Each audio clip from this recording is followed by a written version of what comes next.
जी। नमस्कार, आप देख रहे हैं नोएडा खबर। मैं हूं विनोद शर्मा। हमारी सीरीज अयोध्या की कहानी 33 बरस पुरानी।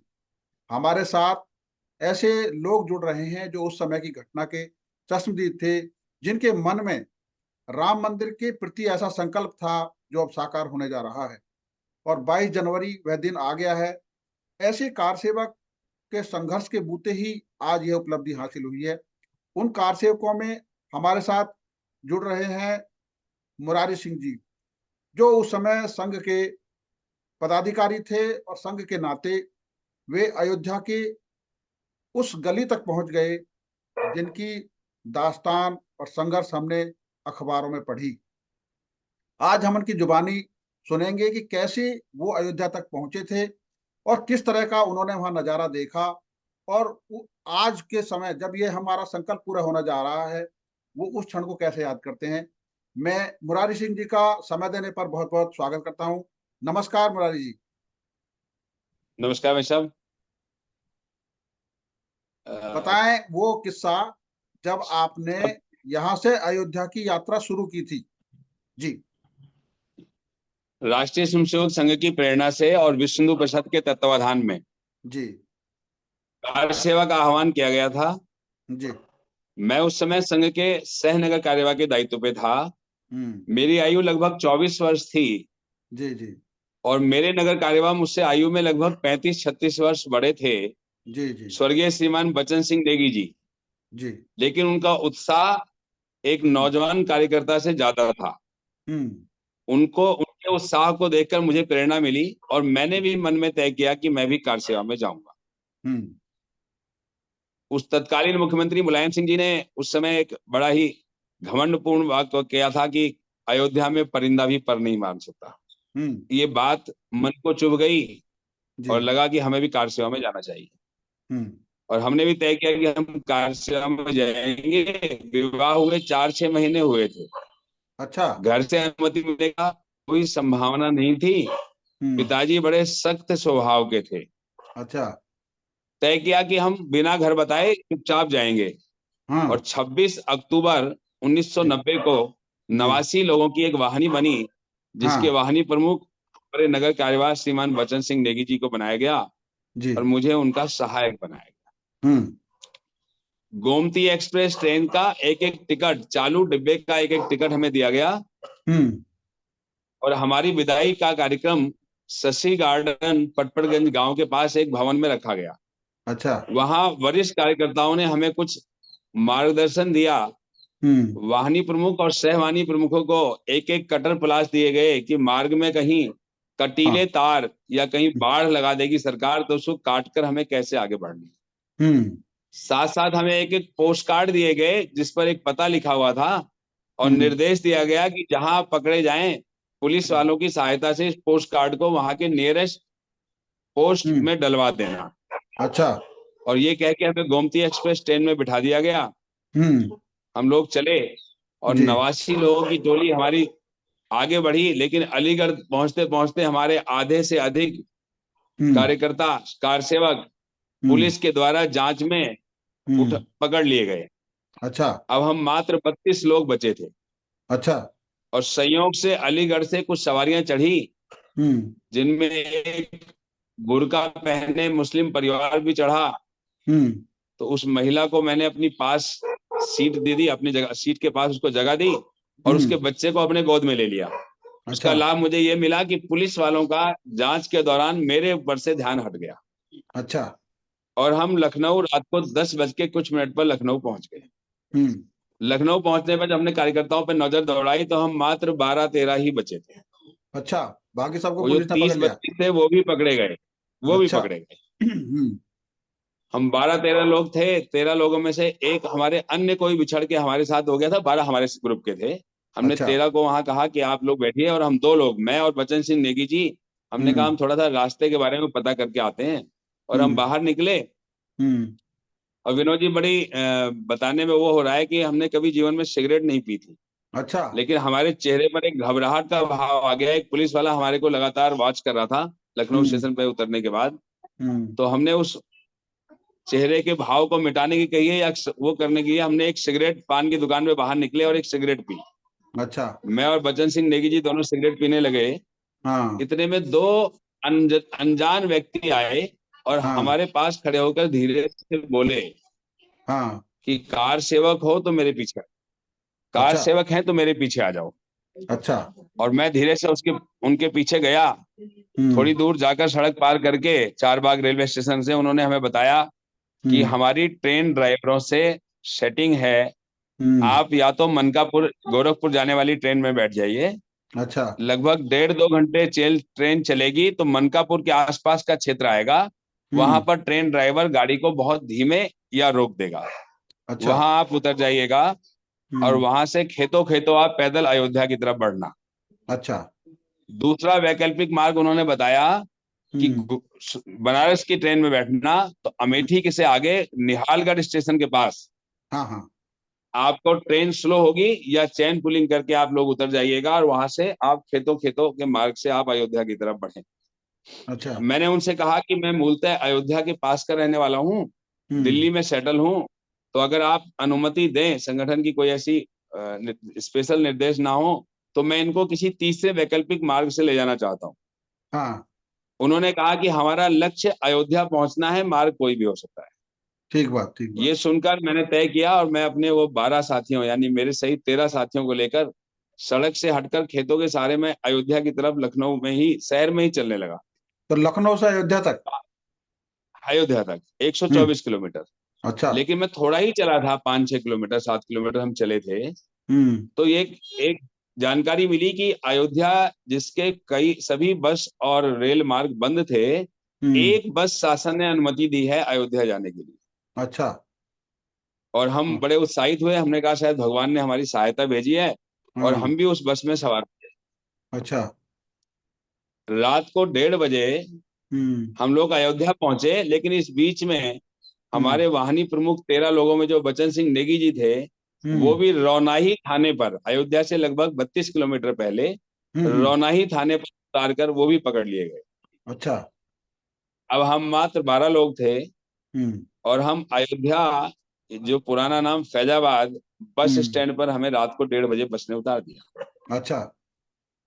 उसमें जो अन्य यात्री थे वो अपने अपने गंतव्य स्थानों के लिए चले गए, हम्म और मैं वहां खड़े हुए एक नौजवान डीएसपी के पास गया। मैंने कहा साहब, हम ऐसे ऐसे लखनऊ से हमें भेज दिया गया है, लेकिन पूरे शहर में कर्फ्यू लगा है हम्म और हमें शहर से बाहर जाना है, हम्म और शहर के बीच से हमें जाने नहीं देंगे, पुलिस पकड़ लेगी, मारेगी, तो हम्म हमें कोई सहायता करके आप हमारे को शहर हम्म। पार करा दीजिए।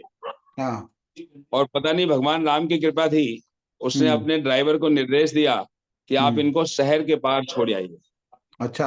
और वो लाल बत्ती नीली बत्ती लगी हुई गाड़ी में हम्म। हम 12 कार सेवक बैठे अच्छा। और हमें उन्होंने देवकाली पार करा दी। देवकाली नाम का स्थान है हाँ हाँ। जहाँ काली देवी का मंदिर भी है, उससे पार करा दिया। और जी। वहां से 6 किलोमीटर मेरा गांव था। अच्छा। हम्म मैं धीरे धीरे उन 12 नौजवानों को लेकर आगे बढ़ रहा था। हम्म रात को लगभग 3 सवा 3 बज गए थे। तब हम्म तक एक झोपड़ी में से आवाज आई, कार हम्म। सेवक हो तो इधर आ जाओ। अच्छा। वो आशापुर गांव का था। तो मैंने हम्म। कहा कि इसके आसपास थोड़ा मुस्लिम है, आप लोग रुकिए, मैं जांच करके आता हूँ, मुझे लोकल हाँ। जानकारी है। मैं हम्म वहां गया, झोपड़ी थी, मैंने उनसे पूछा तो मैं आश्वस्त हुआ कि हाँ हिंदू परिवार हैं। हम्म और उन्होंने कहा कार सेवकों के लिए हमने कुछ यहाँ रुकने की व्यवस्था की हुई है उसी झोपड़ी में। अच्छा। मैं उन सब 12 लोगों को ले आया। हम्म। धान काटने के बाद जो नीचे का हिस्सा बनता है, जिसको वहाँ पुआल कहते हैं, जी वो जी जी जी। पुआल बिछा के उन्होंने बिस्तर बनाया हुआ था। और उस हम्म। पुआल पर हम सो गए, क्योंकि हल्की सर्दी हो चुकी थी, अक्टूबर का महीना लास्ट था। हाँ हाँ, बिल्कुल बिल्कुल। रात्रि में हम वहां सो गए। हम्म सवेरे 7 साढ़े 7 बजे उठे, उन्होंने हमें चाय और लाई, चावल की लाई खाने को दी। हम्म वो खाकर और मैंने उनसे एक साइकिल मांगी हम्म। और मैं अपने गांव गया साइकिल पर एक कार्यकर्ता को लेकर। अच्छा। और गांव जाकर वहां से मैं अपने चचेरे भाइयों को साथ लेकर 5-6 साइकिलों पर हम आए, हम्म। और सभी को एक एक साइकिल में बिठाकर रेलवे लाइन के किनारे किनारे हम अपने गांव पहुंच गए। अच्छा। गांव में हम घर पर नहीं रुके, क्योंकि हम्म। पुलिस की जांच चलती थी, तो हम खेत में ट्यूबवेल पे रुके। अच्छा।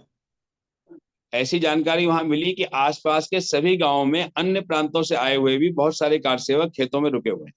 हम्म 2 दिन जैसे तैसे बीता। 29 तारीख की रात को, देवउठनी हम्म एकादशी से पहले वाली रात को, हम्म हम लोग खेतों खेते होते हुए सराय राशि गांव के पास माझा क्षेत्र में हम्म पहुंच गए। हम्म और जब वहां वहां पहुंचे तो वहां हम क्या देखते हैं कि हम्म गन्ने के बड़े बड़े खेतों में हजारों हम्म, की संख्या में लोग अच्छा अन्य गांवों से धीरे धीरे आके वहां इकट्ठे हो रहे हैं। अच्छा। और हम्म नदी के किनारे किनारे एक व्यक्ति बड़ी सी टॉर्च और हाथ में लाठी लिए चल रहा था, और उनके पीछे पीछे हम अंधेरे में चले जा रहे थे हम लोग।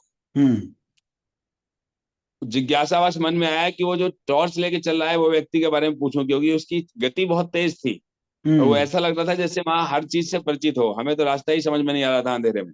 हम्म मेढ़ों के खेत के मेढ़ों के ऊपर से चलते चलाते हम्म तो जानकारी मिली है वो वहां का कोई बड़ा अपराधी है। अच्छा। बड़ा अचंभा लगा।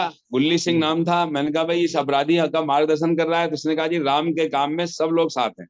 हम्म और वो ठीक है। हमारा नेतृत्व करता हुआ हम हम्म अयोध्या में प्रवेश कर गए हम्म सवेरे 9 बजे। हम्म आवाज आपकी बंद हो गई है। हाथ में वो लग गया हुआ, इसका स्पीकर, हाँ ऑन कर, हाँ जी, चालू है अब। हाँ जिसका हाँ नेतृत्व, उस जत्थे हाँ का नेतृत्व वहां के कोई विधायक थे, ए नरेंद्र जी कर रहे थे। अच्छा।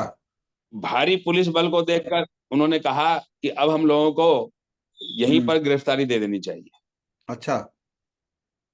बड़ा समूह था, लगभग हम 3-4 हजार लोग हो चुके थे। हाँ तो हम में से काफी लोगों का मत था कि हमें गिरफ्तारी नहीं देनी है, हम कार सेवा करने आए हैं तो हम बाबरी ढांचे तक पहुंच कर ही रहेंगे। अच्छा। थोड़ी देर पश्चात लगभग 10 सवा 10 बजे हम्म ये पता लगा कि हनुमानगढ़ी के पास और हम्म माननीय अशोक सिंघल जी को हम्म पुलिस ने लाठी चार्ज में वो घायल हो गए हैं। अच्छा। कार्यकर्ताओं का धैर्य टूट गया और हम्म कार्यकर्ता हम्म उत्साह में और हम्म गुस्से में हम्म हनुमानगढ़ी की तरफ कूच कर गए। अच्छा। और देखते ही देखते हजारों की संख्या में और हम्म अन्य मार्गों से जो कार सेवक आए हुए थे वो सब जुड़ते गए। और हम्म हम सब हनुमानगढ़ी पर इकट्ठे होकर बाबरी हम्म ढांचे की तरफ बढ़ गए। हम्म वहां पर हम काफी कार्यकर्ता बाबरी ढांचे में घुस गए। किसी ने ईंटें तोड़ने शुरू कर दी, प्लास्टर तोड़ने शुरू कर दिए। हम्म इतने में पुलिस ने लाठीचार्ज, आंसू गैस के गोले और गोलियां चलानी शुरू कर दी। हम्म कुछ लोग गोलियों से घायल हुए, लाठियों से घायल हुए और सब अस्त व्यस्त हो गए। और हम्म धीरे धीरे वहां से कार्यकर्ता को पुलिस ने लाठीचार्ज करके भगा दिया। हम हम्म सब भी छोटी छावनी, महंत हाँ नृत्य गोपाल दास जी का जो स्थान है हाँ हाँ। वहां पर जाकर रुक गए। हम्म और 2 तारीख को, 2 दिन हम्म वहां पर विश्व हिंदू परिषद के बड़े बड़े संतों के भाषण हम्म इत्यादि होते रहे। 2 तारीख को दोबारा हम लोग इकट्ठे होकर हम्म दिगंबर अखाड़े पर भजन हम्म कीर्तन कर रहे थे। और हम्म बड़ा ही नृशंस गोलीकांड उस दिन। हम्म जीवन में ऐसा बड़ा दर्दनाक दृश्य कभी नहीं देखा। हृदय हम्म विदारक दृश्य। पुलिस हम्म ने गोलियां चलाई। हम्म और सरकार और संगठनों ने जो आंकड़े पेश किए मुझे नहीं मालूम वो क्या है, लेकिन हम्म मुझे तो ऐसा लगता है कि वहां पर सैकड़ों लोग मारे गए। हम्म और वो जो सैकड़ों लोग मारे गए, उन हम्म सब कार्यसेवकों की आहुति, उनकी जो हम्म बलिदान है, हम्म शायद उसी का हम्म फल है कि आज हम इस भव्य मंदिर निर्माण, हमारे हम्म आराध्य देव को हम प्राण प्रतिष्ठा के अवसर तक हम पहुंच पाए। हम्म जो लोग उसमें बलिदान हो गए हम्म वो भी सौभाग्यशाली हैं। और हम्म आज हम जो बचे हैं, ये हमारा हम्म सौभाग्य है कि आज हम उस दिन को देख पा रहे हैं। हम्म ये छोटी सी हाँ मेरी नहीं यात्रा की बिल्कुल, मैं जानकारी मैंने। एक चीज और जानना चाहता हूँ आपसे कि उस समय जो लक्ष्य रखा गया था, क्योंकि इतना आसान नहीं लगता था कि ये काम हो पाएगा, और जो संघर्ष आप लोगों ने किया उस समय, जो संघ का भी महत्वपूर्ण भूमिका थी और विहिप की भी महत्वपूर्ण भूमिका थी। आज उनमें से जो आपके 12 लोग थे उस समय जो लास्ट में आपके साथ बचे थे, उनमें कितने लोग उनके नाम ले पाएंगे, और साथ में अपने संघ के और विहिप के उन लोगों के नाम जिनका योगदान इसमें रहा है। जी, जी। 12 लोगों में बचन सिंह नेगी जी, अच्छा 12 में, 13 में थे वो। 13 में बचन सिंह नेगी जी का स्वर्गवास हो गया है। हम्म। शेष 12 जो हैं वो हम्म संयोग से कम आयु के थे और सभी हैं अभी। अच्छा। उसमें जसवंत राय गोयल जी, हम्म रविंदर सिंह जी, हम्म शांतिलाल खन्ना जी, हम्म। प्रेम भूषण जी, अच्छा। मैं स्वयं मुरारी सिंह, हम्म। सरवण जी, जी। और कोई नहीं, जितने नाम आपने लिए। और जो समय, धर्मेंद्र राय जी। हाँ, और जो संघ के लोग बागडोर संभाल रहे थे, जैसा आपने नेगी जी के नाम लिया, नेगी जी के ऊपर जिन लोगों के निर्देशन बीच में मिलते रहे और आपको जी, गाइडेंस मिला, और हमारा जैसे आपका अभिनंदन किया गया वहां पे पटपड़गंज में, उस तरह के उस समय भी काफी लोग रहे होंगे जो उस समय एक प्लानिंग के जी, तहत योजना में शामिल थे। जी। हमारे विभाग कार्यवाह पृथ्वीनाथ मल्होत्रा जी हम्म। पंजाब नेशनल बैंक में चीफ मैनेजर थे। अच्छा। नौकरी को दांव पर लगाकर वो हमारा नेतृत्व कर रहे थे। हम्म। श्रीमान सतीश दुबे जी हमारे सह विभाग कार्यवाह थे। हम्म। श्री कृष्णपाल त्यागी जी अब हम्म। नहीं रहे, स्वर्गवासी हो गए, हम्म। हम्म। वो थे। हम्म। प्रांत संचालक मान्य सत्यनारायण बंसल जी, हम्म। और जी। विश्व हिंदू परिषद में राष्ट्र प्रकाश जी हम्म। अभी हैं, 80 हम्म। प्लस की आयु हो गई है उनकी। हम्म। हमारे ईश्वर दास महाजन जी अब नहीं रहे, हम्म। उस समय विभाग संचालक थे। हम्म। ऐसे इन सब लोगों का हमें मार्गदर्शन मिला और इनके हम्म। मार्गदर्शन में हम आगे बढ़े। हम्म। अयोध्या पहुंचकर आचार्य धर्मेंद्र देव जी, महंत नृत्य गोपाल दास जी, हम्म। स्वामी रामचंद्र परमहंस जी, हम्म। इन सब का सानिध्य भी प्राप्त हुआ।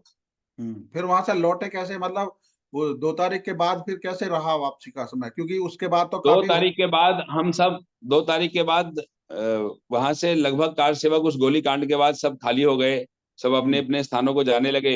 मैं, हम्म। क्योंकि मेरा गांव पास में ही था, तो हाँ। बचे हुए 7 लोग यानी 12 में से 5 लोग मुझसे फिर बिछड़ गए थे अच्छा। 30 तारीख को। हम्म। 7 लोगों को लेके हम अपने गांव गए। हम्म। गांव में हम अपने घर पे रहे, हम्म। और घर पे रहने के बाद फिर मैं उनको हम्म। बिल्कुल व्यवस्थित तरीके से हमने टिकट आदि इत्यादि करा के हम वापस हम्म। दिल्ली आए। लेकिन और अब आपने चार जब बताया, आपने जो बताया कि आप घर से बिना बताए गए थे, इस बीच जी, आपका संपर्क क्या वो घर वालों का, उन घर वालों से संपर्क हुआ, या आप लौट के आए तो आपने, आपके पिताजी ने क्या कहा? अ, घर पे क्योंकि फोन इत्यादि की सुविधा नहीं थी ज्यादा अच्छी हाँ। 90 में, हाँ। और घर वालों को नहीं पता लगा। हाँ। काफी उन्होंने एक दो कार्यकर्ताओं से इधर उधर से पूछताछ की, तो मैं कुछ सर्वे का काम किया करता था जिसमें मार्केटिंग रिसर्च कंपनी की तरफ से मैं उन दिनों व्यवसाय की दृष्टि से जाता रहता था। हाँ। हाँ। तो कार्यकर्ताओं ने परिवार को थोड़ा सा गुमराह किया कि वो उसमें चले गए हैं, हम्म। मार्केटिंग की टीम में अचानक उनको जाना पड़ा। हम्म। लेकिन एक छोटा सा दृश्य हम्म। लाठीचार्ज का कहीं न्यूज में हम्म। परिवार के लोगों ने देखा था, अच्छा। तो उनको उसमें कहीं मैं भी छोटा सा आया था, हम्म। तो उन्होंने कहा नहीं मुझे आप लोग बहका रहे हो, हमने टीवी में उसको देखा है। अच्छा। हम्म। लेकिन वो बहुत साफ नहीं था, भीड़ में लाठीचार्ज का दृश्य था। हम्म। पर परिवार के लोग मुझे पहचान गए थे, ऐसा उन्होंने बताया। आने के अच्छा। बाद उन्होंने हाँ। हमारे नगर कार्यालय जी को, हमारे पिताजी अनपढ़ थे हम्म। और संघ की समझ नहीं थी, संघ हम्म। परिवार परिवार मेरा पुराना संघ का नहीं है, मैं ही संघ से जुड़ा था। तो हम्म। बचन सिंह नेगी जी को उन्होंने बहुत ही अपशब्द कहे अच्छा। कि तू मेरे जवान लड़के को लेकर चला गया था वहां, अगर उसको कुछ हो जाता तो क्या करता, मेरी अभी इसकी शादी हुई थी। हम्म। लेकिन मुझे बड़ा बुरा लग रहा था कि वो जब मेरे पिताजी उनको कुछ कह रहे थे, लेकिन हम्म। साथ साथ मुझे उनका कार्यकर्ता, संघ का कार्यकर्ता कितना तपस्वी होता है, कितना धैर्यवान होता है, ये हम्म। उस दिन मुझे उनसे शिक्षा मिली कि वो हम्म। हाथ जोड़े हमारे पिताजी के आगे खड़े रहे। जबकि हम्म। हमारे पिताजी की आयु और बचन सिंह नेगी जी की आयु हम्म। लगभग बराबर थी, अच्छा। हम्म। और उन्होंने हमारे पिताजी की सारी बातों को सहकर और हम्म। क्षमा मांगते हुए हम्म। उन्होंने यही कहा कि भगवान का कार्य था, अच्छे हम्म। काम में गया था बच्चा, हम्म। और उसके संस्कार अच्छे हो जाएंगे। और हम्म। उन्होंने बड़े धैर्य से हमारे पिताजी के सारे अपशब्दों को सुना, और हम्म। शायद उसी का परिणाम है कि आज हमारा पूरा परिवार संघ हम्म। से जुड़ गया। अच्छा। तो इस दौरान आपके परिवार में, क्योंकि आप बता रहे थे शादी भी हो गई थी, तो पत्नी ने या माँ ने भी कुछ कहा होगा जरूर, या किसी ने, किसी का सहारा मिला था वापसी आने पर? पत्नी तो, ज्वाइंट फैमिली थी, पत्नी तो 6 महीने ही साथ में हुए थे शादी को, तो हाँ। पत्नी तो बहुत प्रकट में परिवार के सामने कुछ बोलने की स्थिति में नहीं थी। हाँ। हाँ। और पिताजी बहुत गुस्से वाले थे और बहुत हम्म। अधिक पिटाई भी करते थे हमारी। अच्छा। तो पिताजी ने तो बहुत ज्यादा सख्ती की हमारे ऊपर, 2 4 थप्पड़ भी लगे, हम्म। और उस थप्पड़ में दर्द भी था, एक हम्म। जवान बेटे का के साथ कुछ हो जाए उसके एक आशंका भी थी। और हम्म। माता जी तो केवल रो रो के लिपट गई। हम्म। हम्म। तो प्रत्यक्ष में शब्दों में तो किसी का साथ नहीं मिला, लेकिन माता जी जब पिताजी मारने लगे, दो चार थप्पड़ लग गए, शादी के बाद भी दो चार थप्पड़ लग गए, तो माता जी ने हमें अपने गले से लपेट के रोक लिया, हमारी सहायता की। और शायद उनको भी एक आध थोड़ा बहुत धक्का वक्का लग गया हो। लेकिन ये ध्यान में आता है अब, उस आयु में तो नहीं, कि अब ध्यान में आता है कि पिताजी की उस मार में गुस्से से ज्यादा एक दुलार प्रेम था। था कि भाई, हाँ, कि इतना बड़ा जवान बेटा मेरा चला जाता तो मेरे साथ क्या होता। ना ठीक क्योंकि बात, हर ठीक बात। व्यक्ति चाहता है ना भगत सिंह पड़ोसी के यहाँ पैदा हो, काम तो अच्छा है हाँ, लेकिन मेरा बेटा न जाए। बिल्कुल बिल्कुल। अच्छा, अब आज के समय में क्योंकि दो घटनाएं ऐसी हुई उसके बाद जब आप अयोध्या से लौट के आए। एक हुई 2019 में, जब सुप्रीम कोर्ट का डिसीजन आया। फिर एक जी और हुई जब भूमि पूजन हुआ। दो क्षण जी आए और अब तीसरा क्षण आ रहा है 22 जनवरी। आप इस दौर जी। को कैसा देखते हैं? और उस दौर जब जिस दिन पहला डिसीजन आया था सुप्रीम कोर्ट का, उस दिन क्या महसूस हुआ? और जब भूमि पूजन किया उस समय क्या महसूस हुआ? जी। जब निर्णय आया उससे जी। पहले तक तो हम लोग 42 वर्ष से, यानी कि 1990 के बाद से मेरे पास लगातार संघ का दायित्व है। हाँ हाँ। तो कई बार हम संघ की टोली में या संघ के जो घनिष्ठ मित्र बन जाते हैं, संघ में काम कर जाते हैं, उनके साथ बैठते थे, तो हमारे मन में भी आ गया था हम्म 2014-15 के बाद तक कि हम्म। मंदिर तो शायद नहीं बनेगा, अच्छा। मंदिर तो शायद नहीं बनेगा। हम्म ऐसा मन में कभी कभी आशंका आती थी। हम्म और कोर्ट हमारे पक्ष में निर्णय देगी, इसमें भी मन में कभी कभी संदेह रहता था। तो हम्म। माननीय आलोक जी, जो आजकल विश्व हिंदू परिषद के अंतर्राष्ट्रीय कार्यकारी अध्यक्ष हैं, हाँ हाँ वो संयोग से हमारे दिल्ली प्रांत में सह प्रांत संचालक थे, और हाँ। हमारे जिले में ही उनका निवास था। हाँ। तो मैंने उनके सामने प्रश्न रखा, हम्म और वो सुप्रीम कोर्ट के एडवोकेट भी हैं। हम्म। तो उन्होंने बताया कि मुरारी जी, निर्णय हमारे पक्ष में ही आएगा। हम्म।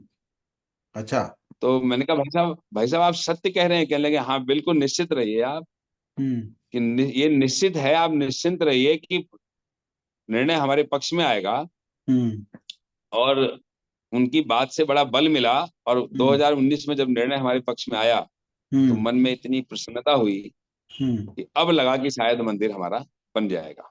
हम्म। और जिस दिन भूमि पूजन हुआ, जी वो जी दिन जी। तो बड़े ही हम्म आनंद का है। आपने सुना होगा, पेपर में छोटी छोटी कटिंग देखी होगी, हम्म। कि अयोध्या के पास के कुछ गांव, जी। जिन्होंने तय किया था कि हम लोग हम्म। पगड़ी और छतरी नहीं लगाएंगे, अच्छा।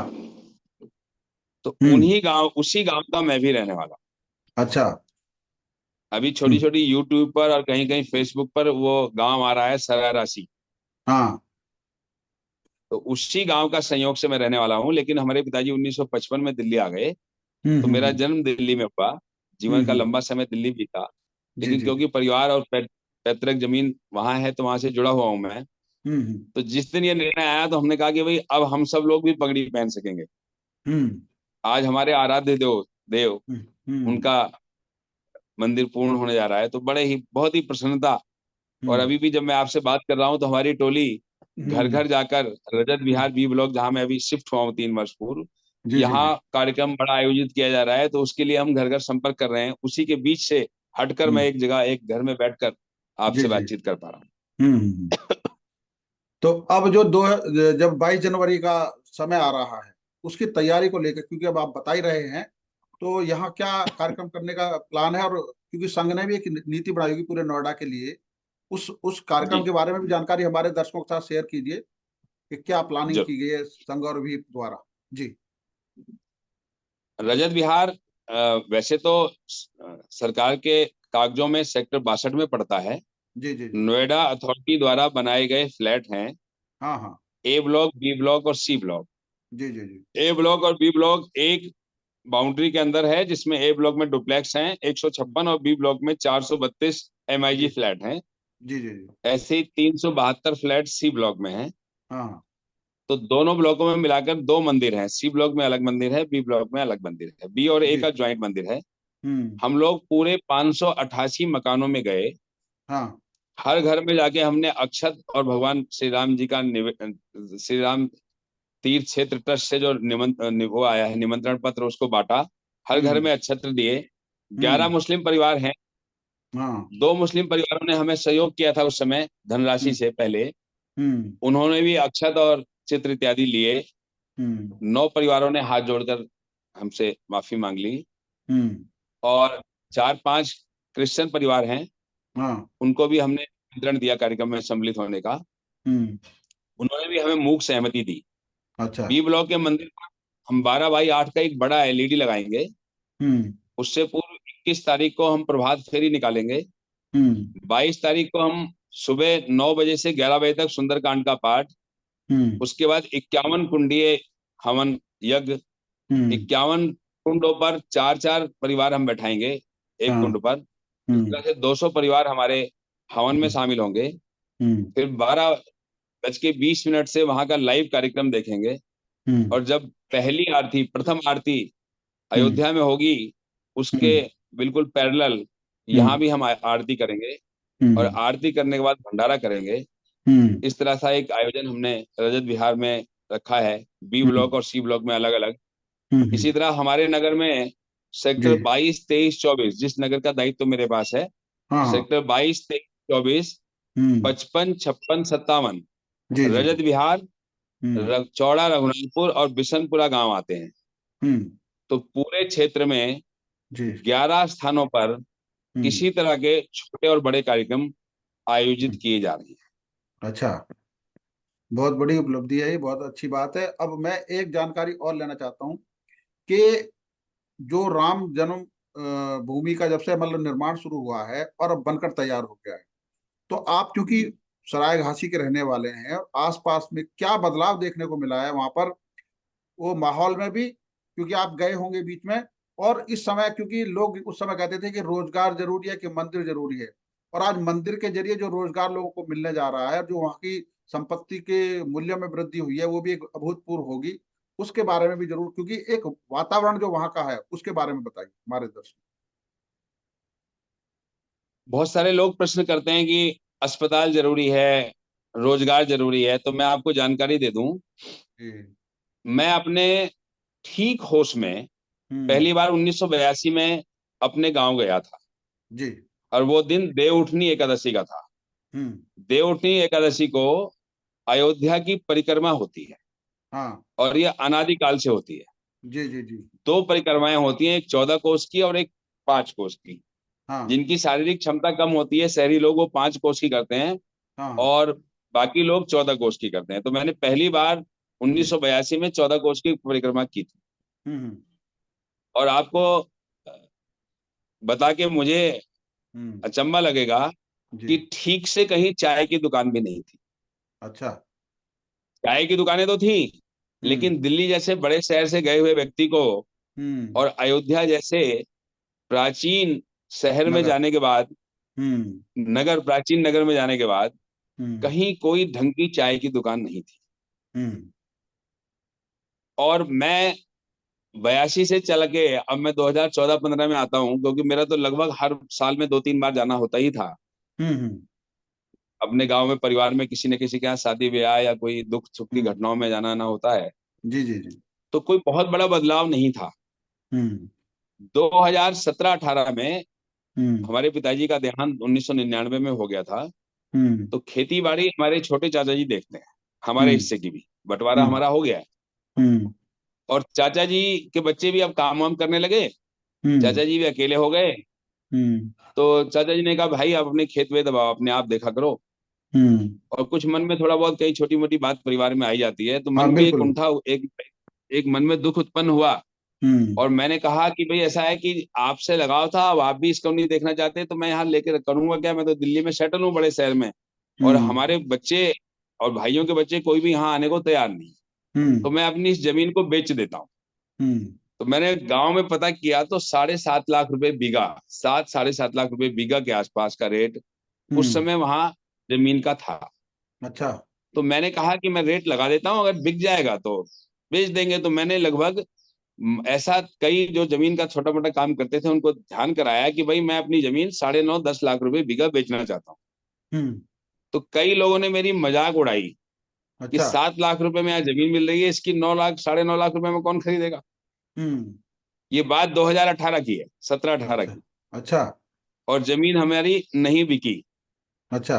और 2019 में जब भूमि पूजन हुआ, हम्म उसके बाद से लेके अब तक मेरे पास अब गांव से फोन आ रहे हैं। अभी लेटेस्ट जो फोन आ रहा है कि भैया अगर बेचनी है हम्म। तो 90 लाख रुपए बीघा में आपकी जमीन ले सकता हूँ। ओहो, प्रभु की ही इतना सब कृपा है। अभूतपूर्व परिवर्तन, बिल्कुल बिल्कुल। ये ईश्वर की कृपा। हम्म और उस क्षेत्र के लोगों के जीवन की दिशा और दशा ही बदल गई। हम्म भव्य होटल बन रहे हैं, हम्म सड़कें अभूतपूर्व बन गई हैं, बहुत हम्म शानदार मेडिकल कॉलेज बन गया है, महाराजा दशरथ मेडिकल कॉलेज। हम्म हम्म और इंफ्रास्ट्रक्चर में तो इतना बड़ा बदलाव है जिसकी कोई सीमा नहीं। हम्म गांव में जो लोगों के पास मोटरसाइकिल और कुछ परिवारों में ही कहीं फोर व्हीलर हुआ करता था, आज हम्म वहां के निवासियों के गांव में लगभग 50% 60% लोग फोर व्हीलर में चलने लगे। हम्म। जो तो लोग दिल्ली बॉम्बे जैसे बड़े शहरों में बस गए थे, वो अपने काम की दृष्टि से अपने गांव लौटना चाह रहे हैं। अच्छा। साल में हम्म हमारे पास फोन आया करते थे, भैया एक ड्राइवर है या एक इस तरह का कोई व्यक्ति है, कहीं दिल्ली में लगवा देना, आप लोग दिल्ली में बहुत दिन से रहते हैं।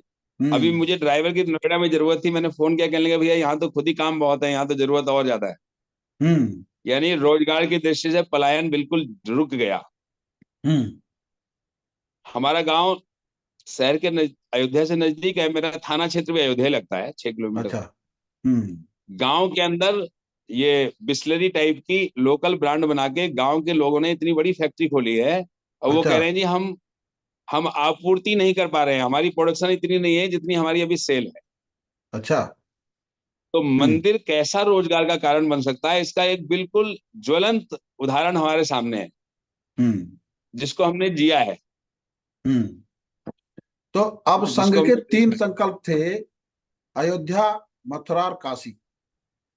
तो जी काशी का संकल्प पहले पूरा हुआ, उसमें एक जो भी विवाद चल रहा है उस पर भी एक तरीके से न्यायालय में मामला है।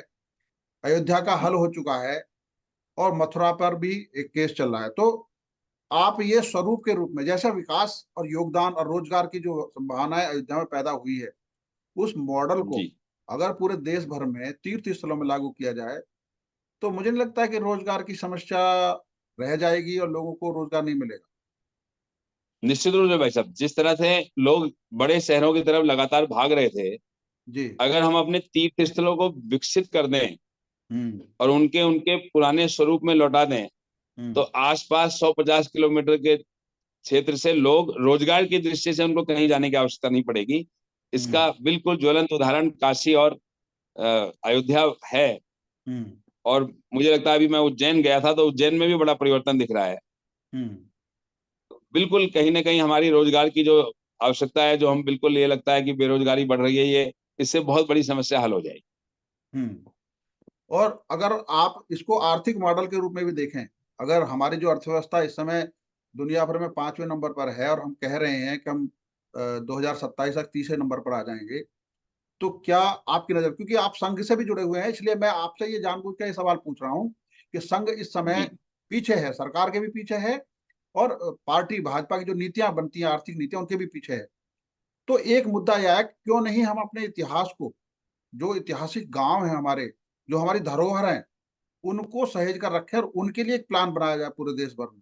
तो जैसे अयोध्या है, जी तो ऐसे बहुत सारे पुराने ऐतिहासिक गांव हैं, उनका इतिहास वहीं गांव के स्कूल पर या उस पर लिखा जाए, क्योंकि पहले मैं अपने गांव के बारे में जानूं, तब मैं जिले के बारे में जानूं, फिर प्रदेश के बारे में जानूं, फिर देश के बारे में जानूं। तो इस तरह की मुहिम के जी। बारे में आपका क्या विचार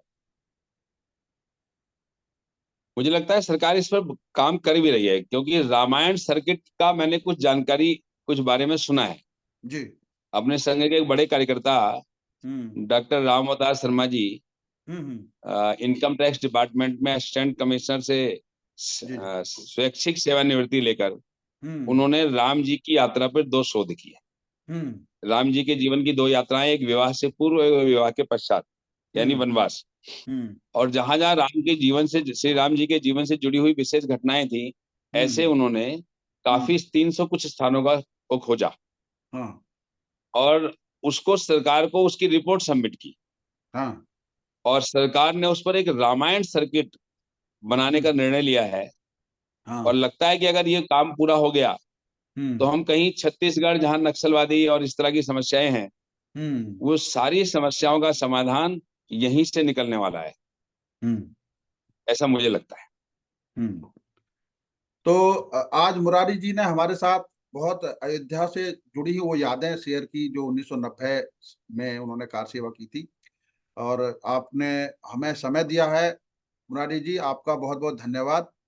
मैं उम्मीद करता हूं कि दर्शकों को ये कहानी जो अयोध्या के संघर्ष की है याद रहेगी, और युवाओं को ये जानकारी मिलेगी कैसे हमने अयोध्या में भगवान राम के मंदिर निर्माण के लिए संघर्ष किया, और उस समय जो युवा थे उन्होंने कैसे अपने घर परिवार को बिना उनकी सहमति के छोड़कर और अयोध्या में जाकर उस नव जागरण की जो आज के समय में भारत की राष्ट्रीय एक तरीके से पुनर्जागरण का समय है, उसमें अपना योगदान दिया। आपका बहुत बहुत धन्यवाद। नमस्कार। जय श्री